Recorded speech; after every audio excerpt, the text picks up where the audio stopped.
Hey everyone, it's Cephalopod. I got the 4.5 notes in front of me. I'm going to do a patch rundown as well as my expectations for the metagame in both Standard and Eternal. Starting off, Powder Pandemonium doesn't get vulnerable anymore, which makes it a lot easier to survive, especially if the opponent has elusives on their board. This nerf is specifically for Samira Fizz. Next, Samira's Flare can only give her Challenger, and level 2 Recess just like level 1 does. Surprisingly, this is a pretty light nerf for Jinx Samira, and a mid-sized nerf for Fizz Samira. Jinx Samira probably will become the dominant Samira deck.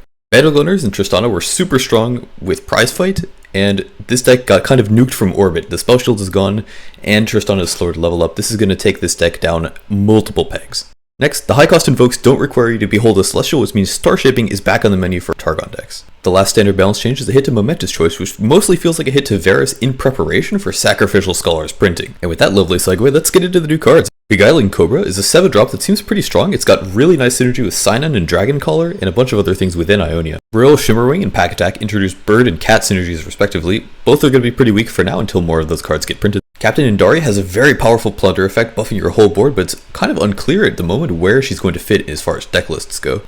Blowback is a discard card that has had mixed reactions from top players. Some people have said it's really strong, some people said it's really weak. I think it's personally going to be strong inside of Eternal Jinx decks. Perfidious Promoter is a 4/4 that seems kind of weak at the moment. There's this coin archetype that hasn't really gotten off the ground. This is some support for that, but it's not really fixing the issues that the archetype has. Innovative Blacksmith is a superlatively powerful 3-drop for the Freljord, and is she cooking a Poro? Is she like roasting the Poro in the oven? What's going on in this art? Grave Companion is a nice card for ephemeral decks that were previously running Musicians, but now get an actual synergistic card to add to the deck list for draw. Condense is disgustingly strong. There's so many combos. This looks so broken. This card's going to be in a lot of different decks. Sacrificial Scholar is another crazy card for Eternal and for Standard.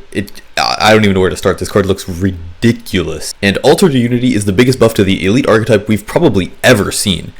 This card's honestly very strong, but is maybe going to get overshadowed by a different Demacia landmark that got buffed to this patch. That is right, folks. Grand Plaza is back. +1/+1 on the menu. Captain Erica also gets buffed to a 6-mana 4/4. It remains to be seen whether she'll see play outside of elites. On Guard, I don't know why this card even exists when Grand Plaza is in the game, bro. Holy moly. Also for Demacia, Poppy got buffed to 3/3. I'm not sure this is going to make any effect on the metagame, but it's a nice quality of life. Timelines has been buffed to 1 cost, and alongside it, they've been issued Eminent Benefactor, which is a ridiculous addition to the deck. They are certainly wanting Timelines to be meta. Next, Iceborne Legacy goes back to 5 cost, but crucially, it is still focus speed, so the card is not like incredibly insane, but with the addition of Spiders and Eternal, it's possible that there's some kind of deck there. It's another patch and another change to Escaped Abomination stats. This time it's a 4/3, and Witherwill actually buffed to 4 cost. I've been the premier hater of this card for a very long time, but it's possible that there are certain decks that actually want to play it now, probably catalog type things. Loaded Dice and Wise Fry are both getting a facelift. Both of these cards were completely unplayable, and now they're both completely playable. Blessing of Targon gets a bit better, which is mostly a buff to the Targonian Tailstones, and Out of the Way gets a buff, which is mostly a buff to Plaza. Though with Aphelios returning to Eternal, there's quite possibly some Divine Judgment combo with this that's going to be pretty strong. Sanctum Conservator just added Vengeance onto the card, just stapled onto it, and suddenly this card looks very playable. The Kinku Lifeblade buff obviously doesn't matter, but Twin Disciplines and Pix are both really nice buffs for Shen, and a bit for Lulu for the coming format. Lastly, in Noxus, Crimson Aristocrat is still worse than Great Hammer, so probably won't see play. Draven, back to 3/3, absolutely will see play, and Captive Yeti for some reason got a nerf. Mimic got totally reworked, looks kinda bad, and it's time for the tier lists. My best guess for the standard metagame, S tier is going to be Jinx and Karma. Both these decks, Jinx Samira, basically untouched, Karma completely untouched on the patch, going to continue to be very strong.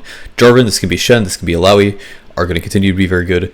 Heimer Jace, I think, is going to get a little bit better this patch. Kaisa, continuing to be good. Alawi, this can be Alawi Swain. Again, just strong decks that didn't get nerfed. Nasus alongside there. Garen did get buffed. We have Elites this time, is going to get Altar, which is possibly quite a big buff to the Elite deck. Aatrox didn't get touched. Pantheon got a nice buff with the 2-drop. Ashe, jumping in to counter these Demacia decks. Set, I think, with Mirror Mage or just weird like Set Viego, just random set decks can just find their way into A- tier. Fizz Samira managing to stay up in A- tier even after the nerfs. It's not that big of a deal for the deck, though it's probably going to push it down in the metagame. Nor Broadmane, Seraphine, and Rise are all control decks that are probably going to be a little bit weaker this time, but certainly aren't going anywhere. They're going to stay around in the metagame. In Beater, we have Jax, which got a nice new 3-drop. Deep, which didn't get any help and is probably getting a bit worse this patch, but can at least prey on the Karmas of the world and the Heimerdingers of the world. Tristana took a lot of damage, probably going all the way back to B tier, and Viego and Veigar are both SI control-ish things that are probably a weaker version of Heimerdinger. Eternal, on the other hand, is much harder to predict, but I have made use of S tier and Z tier in addition to A tiers to kind of stress the fact that this format is going to be really, really powerful. I think Trundle, both FTR and timelines, seem super, super strong. I don't really know if there's going to be a better deck, but it's very possible. It's hard to predict. S tier, I have those Shen Jarvan decks. I have Aphelios coming in. Jinx, she gets Draven in Eternal. And Set, I think Karma decks in Eternal might just be Set Mirror Mage decks instead of Karma, because turn 8 is faster than turn 10. We'll see how the format ends up shaking out. A tier, Pantheon, the Infinite combo with Fading Memories in Eternal might be pretty strong. Even if that's not the Pantheon deck, just normal Pantheon with the 2-drop is going to be pretty good. Kaisa, again, super strong in Standard. It's going to be strong in Eternal as well. Same deal with Alawi and Aatrox. Ryze, I think, is getting a nice buff for Eternal. Karma, we'll see. We'll again see about the Karma set situation. Garen, Elites, again, if they're good in Standard, they're probably also good in Eternal. Tark Rally is coming back. I think that's going to be pretty decent with the new landmarks. Tark Rally is decent. Azir, Xerath, Sundisk, we're gonna see it again. It's gonna happen. I'm happy for it. I'm not gonna go line by line through the rest of the tier list because there's a lot on it, and it's probably fairly inaccurate. But that's what I predict for the patch. Thanks for watching.